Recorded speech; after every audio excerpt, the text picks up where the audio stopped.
to another video here at Wicked Garage. As you see, this is another build series we are doing. This is a customer's truck. Came in, it's a 450 long bed dually. It's actually a King Ranch. Has a beautiful interior. What we're doing is we're doing something a little different than just a regular dually flatbed. We're going to be bumping it out like it normally has, but not too far, just enough, about 90 inches. And then we're going to have sort of a like a new style type fender on the sides. So it's going to give it some characteristic and everything. But as you can see, we got most of the cross members and such cut. What we're doing now is trying to figure out where we're going to mount certain things, because everywhere is a different measurement besides the front and the back.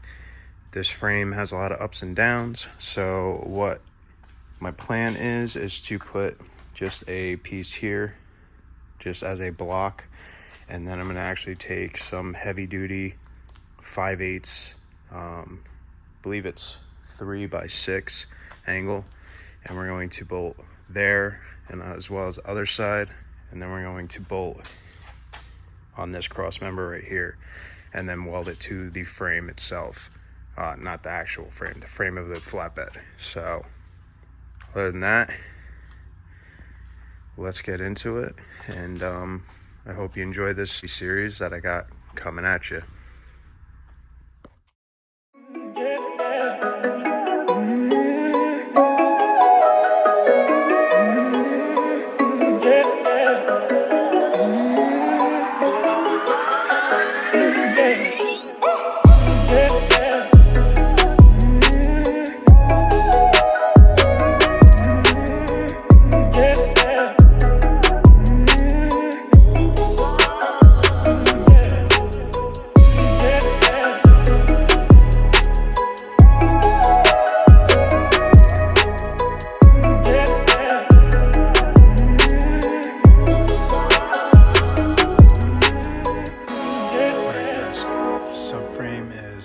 Pretty much complete. Everything is welded, and obviously, like, I still have to do underneath, but when I take this entire bed off, I'll do all the underneath welding all at once. But you can see what I did. I have my two main brackets, front and rear, which are the 3/16 by 3x3 tubing, and then I have two pieces back there just to support any load in that span. And then we have the two brackets there, as well as another cross member going across, just there as a support. And then we have the other angles in there. So pretty much everything is complete subframe wise, to the point where I can start putting the cross members for the flatbed on top. So let's get into that right now. All right, guys, we have the cross members on for the top of the flatbed. So everything is squared up, tacked, make sure everything was right, and it's looking good. All the lines meet up with the cab how I wanted it. So you can see when it dips in, it actually meets up with the curve of the cab. So it looks real nice. But you can see we also have a bunch of poke from the tire. So we're actually going to make, like I said, a custom flare to sort of like my take on the new dually Fords that they have, the boxier, you know, more lines rather than the curves like these old body flares had.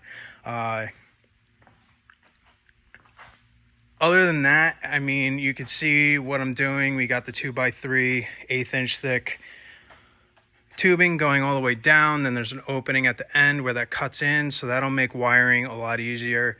And we'll also put on some lights going through there, so it'll look real nice. Now what we have to do is we're gonna have to drill a hole in here on each side so we can get the wiring down into place. No big deal. It's actually pretty fast to drill that hole, so it'll just make everything a lot easier to deal with down the line. You know, it's all enclosed, you don't have to worry about that. And I'm just going to use regular trailer wire. So you can see we got the frame done like you've seen before. Everything's pretty much just tacked on. So the next step is to pretty much cut everything that I need, the side plates, get the little angles in there all correct how I need it, and then the back part and all the guts for the inside, the toolboxes and such, and then get everything bent and situated in that fact. But after that's all done, we get the headache rack on and get that all sort of figured out and make it look nice. And pretty much we can start putting this all together, welding it up with the final welds, and, you know, making this another wicked, crazy flatbed build.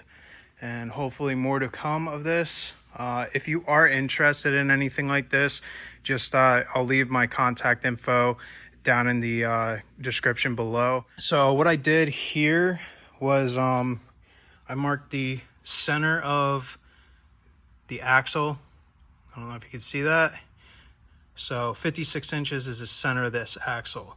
And then I actually went back 2 inches for the gooseneck hitch.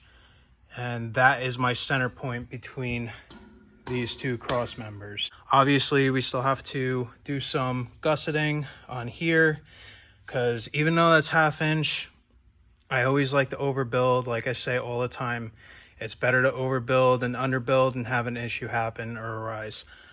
So we're going to do that, do some, it's only on 4 pieces, do some cross member bracing so it supports underneath, so it's not just that weld point underneath, it's actually goes across and down.